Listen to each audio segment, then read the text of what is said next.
दोस्तों अभी तक हम लोगों ने 2 स्ट्रैटेजीज़ ऐसी देखी जिनमें अगर हमें लगता है कि हमारा जो व्यू है वो साइडवेज़ है तो हम उन स्ट्रैटेजीज़ का इस्तेमाल करते हैं। उनका एक का नाम था शॉर्ट स्ट्रैडल, शॉर्ट स्ट्रैंगल। दोस्तों आज एक ऐसी स्ट्रैटेजी हम लोग देखने जा रहे हैं जिसका नाम है आयरन कंडोर। तो दोस्तों इसमें बेसिकली क्या होता है, जैसा कि आप लोगों ने पिछली स्ट्रैटेजीज़ में देखा, वहाँ पे हमारा जो लॉस था वो अनलिमिटेड शो हो रहा था। लेकिन इस स्ट्रेटजीज में जो हमारा लॉस है वो हम अपने अनुसार रख सकते हैं कि कितना लॉस हम इस स्ट्रेटजी में लेने चाहते हैं। और इसके साथ ही साथ दोस्तों आपने पहले देखा था कि जो मार्जिन रिक्वायरमेंट था वो काफ़ी ज़्यादा था। इसमें आप एक चीज़ और नोटिस करेंगे कि सर हमारा मार्जिन रिक्वायरमेंट भी काफ़ी कम हो। मार्जिन रिक्वायरमेंट कम होने का सबसे बड़ा जो बेनिफिट होता है वो ये होता है सर कि फॉर एग्जांपल मान लीजिए उसके लिए हमको 1 लाख रुपए लग रहे थे, यहाँ पे अगर हमको 30-40 हज़ार में काम हो रहा है या 50 हज़ार में काम हो रहा है तो हम अपनी पोजीशन साइजिंग को बढ़ा सकते हैं। पोजीशन साइजिंग बढ़ाने का मतलब ज़्यादा प्रॉफिट, और ज़्यादा प्रॉफिट होने का मतलब ज़्यादा लॉस भी है सर। तो इसके लिए पोजीशन साइजिंग भी बहुत ज़्यादा महत्वपूर्ण है। उसी हिसाब से पोजीशन साइजिंग भी करें। दोस्तों this video is for educational purpose and तो गाइस हम लोग करते हैं अपनी वीडियो को स्टार्ट। और ये सारी चीज़ें हम लोग समझते हैं सेंसिबल में, बहुत ही आसानी से इसको समझने की कोशिश करेंगे कि क्या पॉसिबिलिटीज़ हो सकती हैं प्रॉफिट की, क्या पॉसिबिलिटीज़ हो सकती हैं लॉसेस की। दोस्तों अगर शेयर मार्केट में आपको काम करना है तो दोस्तों आपको एक्सपेक्टेशंस जो हैं उनको बदलना पड़ेगा। द रीज़न इज़, अगर आप एज अ बिगनर आने की कोशिश करते हैं तो आपके दिमाग में कुछ ऐसी इमेज आपके स्टॉक मार्केट की पोर्ट्रेट जो की गई है लोगों द्वारा, या तो वो ये की गई है कि आप मार्केट में आते हैं और सडनली आप बहुत सारा पैसा बना लेते हैं। It is not like that, you have to give lot of effort. And ये एक ऐसे बिजनेस है दोस्तों कि जहाँ पे सच में बहुत ज़्यादा एफर्ट लगता है। तो हम लोग करते हैं स्टार्ट उस चीज़ को। तो दोस्तों इसमें हम क्या करेंगे बेसिकली, फॉर एग्जांपल मार्केट 19,500 चल रहा है। मेरे हिसाब से दोस्तों मैंने 19,000 बहुत ज़्यादा चला लिया है। अब फॉर एग्जांपल हम लोग देखते हैं अगर मार्केट 18,500 चल रहा है तो क्या सिनेरियो बनेगा।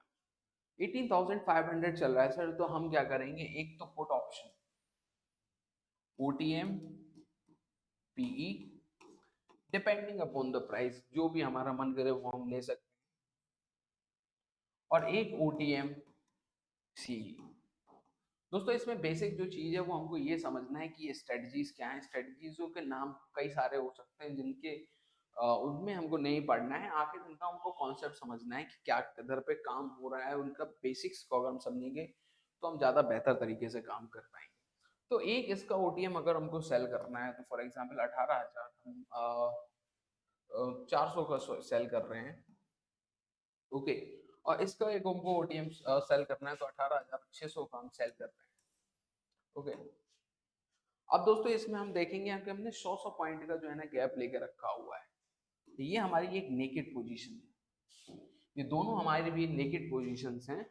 अब इन नेकेड पोजीशंस को हमको क्या करना पड़ेगा, हैच करना पड़ेगा with the lower strike prices. For example अब हम इसको जो हैच करने वाले हैं, फिर से हम क्या करेंगे, इसको तो हमने सेल किया हुआ है।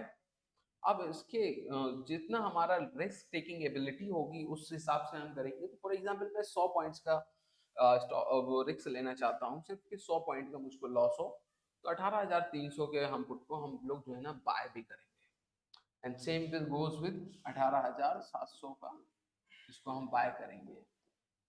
ओके। तो यहाँ पे जो है ना हमने जो रिस्क को है ना बहुत ही अच्छी तरीके से कैप्चर करने की कोशिश की, कम करने की या करप करने की कोशिश की हुई है। तो हमारा जो लॉस है वो उस 100 पॉइंट के ऊपर नहीं जा सकता। द रीजन इज क्योंकि इधर मार्केट विल गो, थोड़ा डाउन साइड भी अगर आता है तो हमको ये वाली पोजीशंस पूरा प्रॉफिट देगी और ये थोड़ा लॉस देगी, लेकिन लॉस हमारा लिमिटेड है and which is limited to 100 points. और दोस्तों दूसरी चीज के यहाँ पे जो हमने हैजिंग पोजीशंस ले ली है, हैजिंग पोजीशंस लेने के बाद क्या होगा, जो हमारा मार्जिन है वो भी काफी ज्यादा कम हो जाएगा। तो हम लोग चलते हैं, स्टार्ट करते हैं, इसको सेंसिबल पे देखते हैं। तो guys this is short iron condor. और दोस्तों हम लोग देख सकते हैं कि यहाँ पे वो 18,850 के पुट को सेल किया गया है एंड इधर पे 19,250 के पुट को सेल किया गया है वो। एंड उसके बाद उसको हेज किया गया है अराउंड 200 पॉइंट्स। लेकिन मैं कह रहा हूँ कि आपका जितनी रिस्क टेकिंग एबिलिटी है उसके हिसाब से आप काम करें।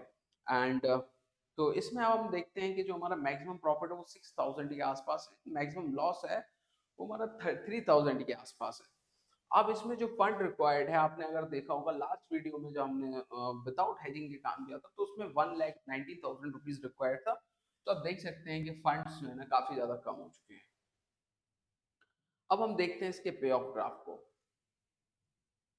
The reason I am telling you all this in sensible, because sensible पहले जो है ना पेड सॉफ्टवेयर था, अब जरोता के साथ मर्ज करके उन्होंने जो है ना इसको फ्री कर दिया for Zerodha users and other brokers also. So इस वजह से इसको जो है ना ये सारी चीजें जो है ना इसमें पहले से ग्राफ वगैरह आपको देखने को मिल जाते हैं। अदरवाइज मुझको यही ग्राफ जो है ना फिर से बनाने पड़ते पीपीटीज वगैरह पे। तो आप देख सकते हैं सर, ये जो है हमारा ग्राफ कुछ इस तरीके का नजर आ रहा है। और यहाँ पे आप देखेंगे कि यहाँ पे हमारा लॉस जो है ना लिमिटेड हो गया है। प्रोजेक्टेड प्रॉफिट हमारा अगर मार्केट जो है ना कहीं पे नहीं जाता है, और at the day of expiry हम लोग देखेंगे तो हमको जो है ना पूरे 6,000 रुपये हमको मिल गए। अब आप एक चीज और नोटिस करेंगे, जो पिछली स्ट्रेटजीज थी उनमें मैक्सिमम जो प्रॉफिट था वो 16,000 था, 15,000 था, किसी में 19,000 था, बट इसमें प्रॉफिट कम हो गया।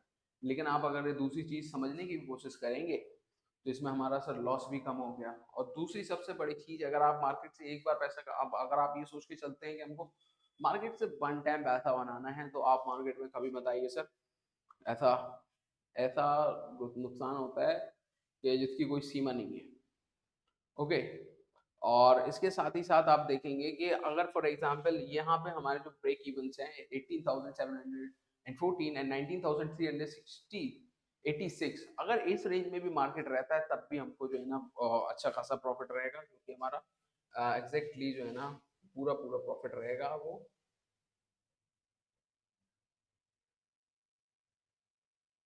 यहाँ तक हमको जो है ना पूरा प्रॉफिट रहेगा, इसके बाद हमको जो है ना लॉसेस होने, पहले प्रॉफिट कम होगा उसके बाद लॉसेस होने स्टार्ट हो जाएंगे।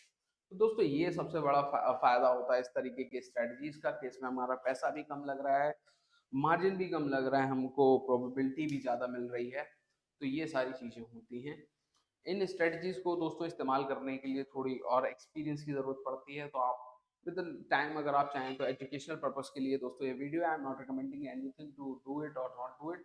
लेकिन अगर आप करना चाहते हैं तो try it with one lot, very single lot के साथ आप स्टार्ट करें, कम से कम वीडियो कम से कम के साथ आप स्टार्ट करें। दोस्तों अगर वीडियो पसंद आई हो तो लाइक करें, शेयर करें, सब्सक्राइब करें, और ऐसी स्ट्रेटजीज के लिए हमसे जुड़े रहें।